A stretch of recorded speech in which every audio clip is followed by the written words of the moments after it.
Hello bankers, a very good evening to all of you. स्वागत है आप सभी का हमारे official YouTube channel JAIIB CAIIB वाला पर। रात के 8 बज चुके हैं और डेली की तरह मैं आपके लिए जेआईबी आरबीडब्ल्यूएम पेपर 4 का एक बहुत ही इंपॉर्टेंट खास सेशन लेकर हाजिर हूं। ये सीरीज है 360 डिग्री कॉन्सेप्ट कवरेज सीरीज, जिसका मेन ऑब्जेक्टिव है आपके कॉन्सेप्ट पर आपके फोकस को बढ़ाना, आपके कॉन्सेप्ट को क्लियर करना। हमारी पूरी टीम अपने अपने सब्जेक्ट से संबंधित ये सेशंस अलग अलग समय पर ला रही है। आपकी जिम्मेदारी बनती है कि आप इन सभी सेशन का हिस्सा बने और अपने कॉन्सेप्ट को क्लियर करें। आज की क्लास की बात करें तो बहुत ही खास क्लास है। कारण क्या है? हम बात कर रहे हैं बैंकों की एक बड़ी दिक्कत, बैंकों का एक बड़ा सरदर्द, नॉन परफॉर्मिंग असेट जो होते हैं उनकी रिकवरी कैसे होती है, उनके रिकवरी से संबंधित जो टूल्स हैं उन्हीं में से एक खास टूल के बारे में बात करेंगे जिसे हम बोलते हैं SARFAESI act. SARFAESI act exam के पॉइंट ऑफ व्यू से इंपॉर्टेंट है। जब आपने बैंक की तैयारी की होगी तब भी एग्जाम में क्वेश्चन बनाता था। आज आप बैंकर बन चुके हैं और इंक्रीमेंट पर फोकस करते हुए अपने एग्जाम्स को प्रिपेयर कर रहे हैं, आज भी एग्जाम में क्वेश्चंस बना रहा है। तो साथियों, आज की सेशन की शुरुआत करते हैं। जानते हैं सारफेसी एक्ट क्या है और कौन सी कमिटी के रिकमेंडेशंस पर इसे इंट्रोड्यूस किया गया, इसको इंपोज करने के लिए क्या गाइडलाइंस होती हैं और वो कौन से इंपॉर्टेंट सेक्शंस हैं सेक्शन सरफेसी एक्ट के अंतर्गत। इन सब पर चर्चा करेंगे आज की क्लास में। स्वागत है आपका, most welcome, very good evening. तो क्लास की शुरुआत कर देते हैं साथियों। और आपकी जानकारी के लिए बता दें, आज मॉड्यूल बी का लेक्चर नंबर 27 डिस्कस कर रहे हैं। मॉड्यूल बी एग्जाम के नजरिए से बहुत ही खास है, बहुत ही इंपॉर्टेंट है। मैं हमेशा बताता रहता हूं आप लोग को कि भाई मॉड्यूल बी के जो टॉपिक्स हैं उनको थोड़ा सा डीपली पढ़ना जरूरी है, डेप्थ में जाकर कोर कॉन्सेप्ट को समझना जरूरी है। एग्जाम में क्वेश्चंस बनते हैं। अब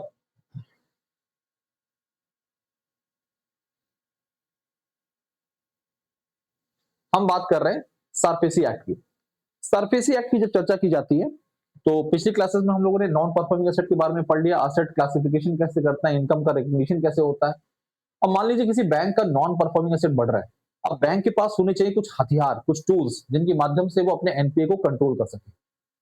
उन्हीं में से एक टूल है जिसे हम बोलते हैं सरफेसी एक्ट। सबसे पहला काम होता है आपका कि सरफेसी एक्ट का फुल फॉर्म क्या है, इसको समझना, इसको याद करना। ठीक है, एग्जाम में कई बार फुल फॉर्म पूछ लिया जाए, वैसे पूछा नहीं जाता लेकिन मान लीजिए पूछ लिया गया तो सरफेसी एक्ट का फुल फॉर्म है securitisation and reconstruction of financial assets and enforcement of security interest act 2002 में आया था। उसके बाद कई परिवर्तन हुए, कई अमेंडमेंट हुए। और आपकी जानकारी के लिए बता दें, केवल बैंकिंग संस्थाओं पे नहीं, एनबीएफसीज पर भी सरफेसी एक्ट इंपोज होता है।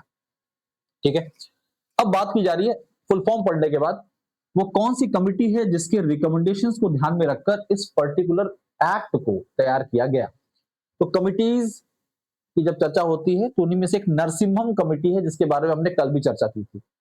असेट क्लासिफिकेशन, इनकम रिकग्निशन से संबंधित जो रिकमेंडेशन है वो भी नरसिम्हम कमिटी की ही थी। नरसिम्हम कमिटी जो सेकंड बैठी थी, और अध्यरुजना कमिटी जो है, इनके सुझाव थे कि हमारे देश में जो हमारी बैंकिंग व्यवस्था है, बैंकिंग सिस्टम है, इसको स्ट्रॉन्ग करने के लिए और बैंकों के बढ़ते हुए एनपीए को कंट्रोल करने के लिए हमें एक पावरफुल टूल की रिक्वायरमेंट है। और इसके तहत ऐसे टूल्स को तैयार किया गया जिसे आप सरफेसी के नाम से जानते हैं, या सरफेसी भी बहुत से लोग बोलते हैं। आपके ऊपर डिपेंड करता है आप क्या बोलना चाहते हैं, कैसे बोलना चाहते हैं। लेकिन सरफेसी एक्ट आमतौर पर सिक्योर्ड याद रखेगा, सिक्योरिटाइजेशन था तो इसका मतलब सरफेसी एक्ट केवल सिक्योर्ड जो आपके लोन्स होते हैं उन्हीं पर इंपोज होता है। अनसिक्योर्ड लोन के केस में सरफेसी इंपोज नहीं होता है, पहली कंडीशन। ठीक है, तो आपसे कोई पूछे कि एनफोर्समेंट ऑफ सिक्योरिटी इंटरेस्ट और इस पर्टिकुलर एक्ट की बात करें तो किस प्रकार के कंडीशन में, किस प्रकार के लोन्स पर इस एक्ट को इनिशिएट किया जा सकता है। तो SARFAESI act can be initiated only if the loan account satisfies the following conditions. तो वो इंपॉर्टेंट कंडीशंस जो पर्टिकुलर लोन अकाउंट सेटिस्फाई कर रहा है और सेटिस्फाई कर रहा है तभी सरफेसी को इंपोज किया जाएगा। ठीक है, पहला कंडीशन, जो भी लोन अकाउंट है must have been classified as NPA. तो जो भी लोन अकाउंट है वो एनपीए के तौर पर क्लासिफाई कर दिया गया हो और बैक्ड बाय सिक्योरिटी है। यानी कि एक प्रकार का कैसा लोन है ये एक प्रकार का सिक्योर्ड लोन होना चाहिए। जो पर्टिकुलर लोन है वो एनपीए में कन्वर्ट हो गया हो लोन अकाउंट, और particular loan is backed by security, यानी कि सिक्योर्ड लोन होना चाहिए। पहली कंडीशन क्लियर। सिक्योर्ड लोन का मतलब यहां पर कि सिक्योरिटी के आधार पर कुछ ना कुछ कोलेटरल रखा हो तब आपको लोन दिया गया। Outstanding in the account including the interest accrued applied should be more than 1 lakh. समझिएगा इस चीज को। जो भी आउटस्टैंडिंग अमाउंट है इस पर्टिकुलर लोन के केस में, लोन अकाउंट के केस में, ये मोर देन 1 लाख होना चाहिए, 1 लाख से ऊपर होना चाहिए। ठीक है, आउटस्टैंडिंग अमाउंट, ये कंडीशन फुलफिल हो गई। लेकिन एक और कंडीशन है इसमें, जिसमें प्रिंसिपल जो बकाया है और जो इंटरेस्ट है, इनको जोड़ने के बाद टोटल जो लोन है उसका 20% से ज्यादा बकाया है, तभी सारफेसी को इंपोज किया जाएगा। फिर से समझिएगा, जो आउटस्टैंडिंग ड्यूज हैं शुड बी 20 और अबव, यानी कि आप ऐसे समझ लीजिए 20% और above outstanding dues including principal and interest. तो प्रिंसिपल और इंटरेस्ट को जोड़ने के बाद जो भी टोटल लोन है उसका अगर मोर देन 20% या 20% आउटस्टैंडिंग है, तब उस केस में हम सरफेसी को इंपोज कर सकते हैं। अगली condition, secured asset should not be an agriculture land, यानी कि एग्रीकल्चर क्रेडिट में सरफेसी को इंपोज नहीं किया जाता।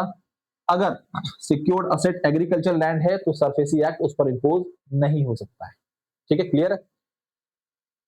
इसके अलावा एक ऐसी कंडीशन जिसे आमतौर पर लोग पढ़ते नहीं है, लेकिन मुझे ऐसा लगता है कि आने वाले एग्जाम्स में वहां से क्वेश्चंस जरूर बनेंगे, तो आपकी जिम्मेदारी बनती है कि आप उस पर्टिकुलर पॉइंट को जरूर कवर करें। देखिए, कई बार क्या होता है, कुछ ऐसे लोन होते हैं जो कि एक बैंक के द्वारा नहीं जाते हैं, उस पर्टिकुलर लोन को कई बैंक मिलकर देते हैं या कंसोर्टियम के द्वारा दिए जाते हैं। ठीक है, तो in case of multiple lender, अगर एक लेंडर नहीं है मल्टीपल लेंडर है, या फिर कंसोर्टियम है, एडवांस दिया गया कंसोर्टियम के द्वारा, ensure lenders have a minimum of 60% of dues outstanding. तो ये चीज एंश्योर होनी जरूरी है कि जो भी लेंडर्स हैं उनके द्वारा जो भी लोन डिसबर्स किया गया था उसका मिनिमम 60% आउटस्टैंडिंग है, तब जाके सरफेसी एक्ट इंपोज होगा। ठीक है, याद रखिएगा इस चीज को। तो ये पॉइंट जो है ये काफी खास है, मैं एक बार फिर से बता देता हूं। अगर कोई, मान लीजिए कोई कंपनी है, कोई कंपनी है, अब इसका लोन बड़ा है बट ये सिक्योर्ड लोन ले रही है, और इसे कई बैंकों ने मिलकर लोन दिया, ए बैंक, बी बैंक, सी बैंक, ये अलग अलग बैंक हैं, और इनके द्वारा मिलकर इस संस्था को लोन दिया गया है, और लोन कैसा है, सिक्योर्ड लोन है, सिक्योर्ड लोन है। ठीक है, तो ये, और मान लीजिए ये लोन है ये एनपीए में कन्वर्ट हो गया है, नॉन परफॉर्मिंग असेट में कन्वर्ट हो गया है, तो बैंकों के द्वारा सरफेसी एक्ट इंपोज कब किया जाएगा, बैंकों के द्वारा सरफेसी एक्ट इंपोज तब किया जाएगा, किस कंडीशन में, सरफेसी एक्ट इंपोज तब होगा जब ये आउटस्टैंडिंग ड्यू, इस केस में जो आउटस्टैंडिंग ड्यूज हैं वो मिनिमम मिनिमम कितने हो, 60%, मिनिमम 60% आउटस्टैंडिंग ड्यूज हो, तब जाकर सरफेसी इस पर्टिकुलर केस में इंपोज होगा, अदरवाइज नहीं। तो एक्सेप्शन है, आमतौर पर नहीं ध्यान दिया जाता है, लेकिन एग्जाम में क्वेश्चन बन सकता है। अब जो सरफेसी एक्ट है इसके अंतर्गत बैंकों के पास पावर होती है कि बैंक उस पर्टिकुलर सिक्योर्ड असेट को उसका पोजीशन ले सके और फिर ऑक्शन के जरिए उससे रिकवरी प्राप्त कर सके। लेकिन सरफेसी एक्ट के अंतर्गत कुछ ना कुछ प्रावधान दिए गए होंगे ना, कुछ ना कुछ सेक्शंस होंगे जिसके तहत बैंकों के पास ये पावर आती होगी। तो अब हम वही पढ़ने जा रहे हैं कि बैंक ने पर्टिकुलर लोन अकाउंट को एनपीए में क्लासिफाई कर दिया है और बैंक उस पर सरफेसी एक्ट इंपोज करना चाहता है, तो डायरेक्टली इंपोज नहीं होता है। सबसे पहले एक डिमांड नोटिस सर्व की जाती है, तो section 13 sub section 2 of SARFAESI act 2002 minimum notice जो होती है, minimum notice period a secured creditor यानी कि बैंक के द्वारा must give a borrower to discharge their liability in full.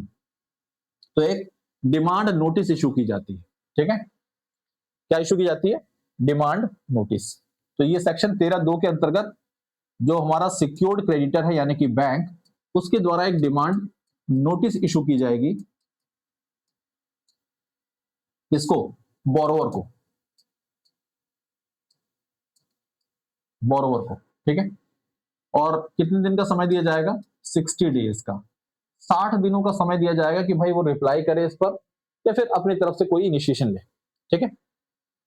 अगली बात, अगर 60 दिनों के भीतर किसी भी प्रकार का कोई जवाब नहीं आता है, कोई भी किसी भी प्रकार का रिप्लाई नहीं है, कोई भी प्रकार का किसी भी प्रकार का इनिशिएटिव नहीं लिया जाता है बोरोवर के द्वारा, तब बैंक के पास ये पावर आ जाती है कि बैंक उस पर्टिकुलर सिक्योर्ड एसेट का पोजीशन ले, ठीक है। तो सेक्शन 13 सब सेक्शन 4 के अंतर्गत सरफेसी एक्ट 2002 में बैंक्स को ये एम्पावर किया गया है, यानी कि सिक्योर्ड क्रेडिटर्स को ये एम्पावर किया गया है, जैसे कि बैंक्स और financial institutions NBFCs, to take position of secured asset like property if a borrower fails to repay their dues within 60 days of receiving a demand notice under section 13 subsection 2।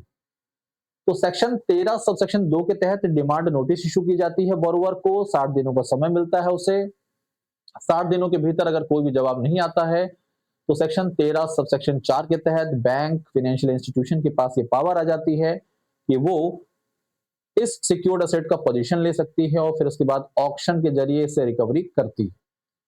SARFAESI act बैंकों को यह power देता है कि bank इस प्रकार से अपनी बैंक नॉन परफॉर्मिंग एसेट की रिकवरी कर सके विदाउट गोइंग टू कोर्ट। तो यहां पर कोर्ट की दखलंदाजी नहीं, ठीक है। तो मुझे पूरी उम्मीद है आपको सरफेसी एक्ट किस केस में इंपोज होगा, फुल फॉर्म, कमिटी का नाम, सेक्शंस इंपॉर्टेंट, ये सारी बातें पता चल चुकी हैं। अब बात करते हैं आपके जीआईबी एग्जाम की। आपके जीआईबी एग्जाम जो है इनका रजिस्ट्रेशन 2 फरवरी को शुरू हुआ था, 22 फरवरी तक चलेगा।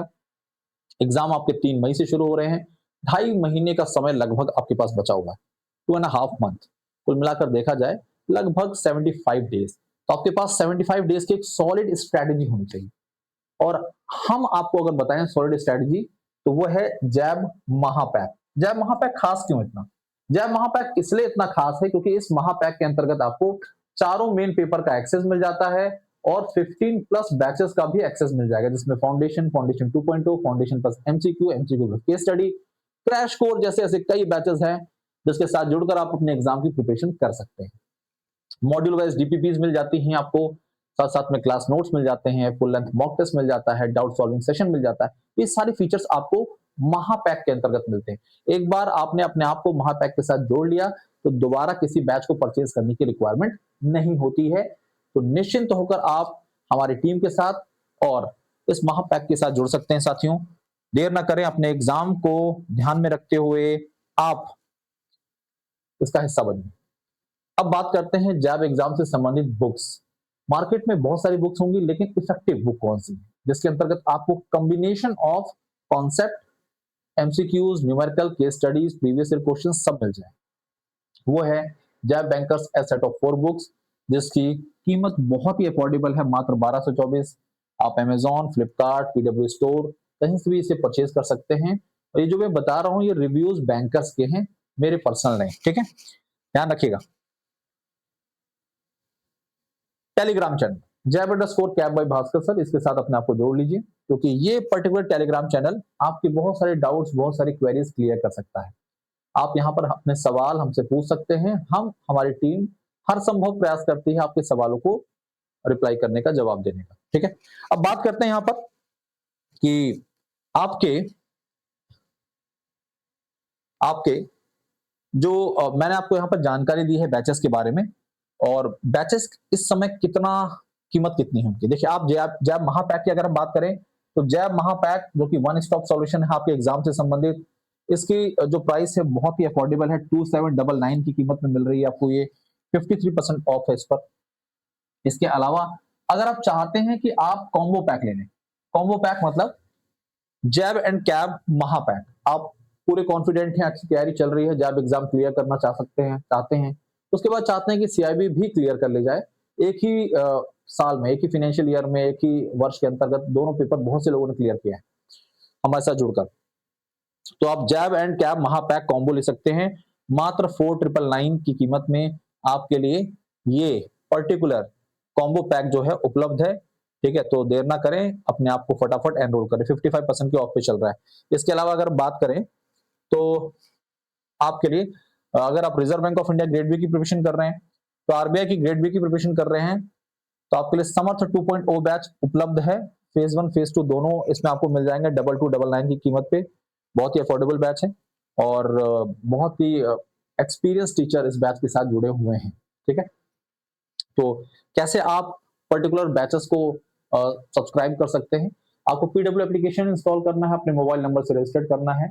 उसके बाद जैसे आप एप्लीकेशन ओपन करेंगे तो गोल सेक्शन आता है, गोल पे क्लिक करिएगा। गोल पे क्लिक करने के बाद आपके पास मल्टीपल गोल्स आ जाएंगे, उनमें से आपको फाइनेंस वाला जो गोल है वो क्लिक करना है। फिर आपके सामने जैब, जैसे क्लिक करेंगे जैब एंड कैब का ऑप्शन आ जाता है। उस पर क्लिक करने के बाद जो कोर्स आपको लेना है उस पर जाकर पेमेंट करना है और फिर बैच का एक्सेस आपको प्राप्त हो जाएगा, ठीक है। तो इस तरह से आज के इस सेशन को मैं यहाँ पर समाप्त करता हूँ। धन्यवाद, आप जितने भी साथी सेशन में जुड़े सभी का तहे दिल से धन्यवाद। Most welcome. और मोस्ट वेलकम इसलिए बोल रहा हूँ क्योंकि आप जब महापैक के साथ जुड़ जाएंगे तो आपको लगेगा कि आपने एक बहुत ही इंपॉर्टेंट डिसीजन लिया है जो कि आपके आने वाले बैंकिंग करियर में आपको काफी हेल्प करेगा। सेशन को लाइक करिए, साथियों को शेयर करिए और चैनल को ज्वाइन करिए। Thank you.